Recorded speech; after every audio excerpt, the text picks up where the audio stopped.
Հայաստանի քաղաքական դաշտում կար ռուսական թև, որը ասում էր մեր խնդիրները պիտի լուծվի Ռուսաստանի հետ։ Կային բալանսավորողներ, որոնք իշխանությունն են ու ազգային ժողովում են, որոնք ասում են, հա Ռուսաստանի հետ պիտի լավ լինենք, բայց որոշակի առումով դիվերսիֆիկացնենք արևմուտքի հետ։ Հիմա հայտնվել է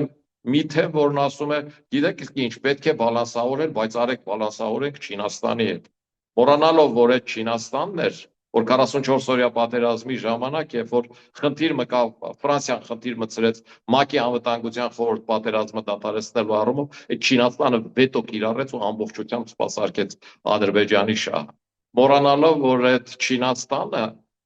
իր ֆինանսական կախվածությունը վերածում քաղաքական գործիքի, ինչպես Ռուսաստանն է անում։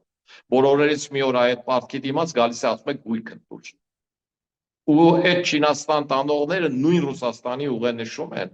եւ ռուսական համատեքստում են եւ իրենց օրինակները Իվանիշվիլին ու Վրաստանն են։ Հետևաբար իրենք չեն կարող ոչ կիսահաղորդիչներ առաջարկել,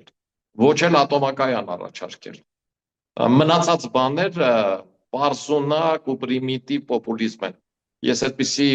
պոպուլիստական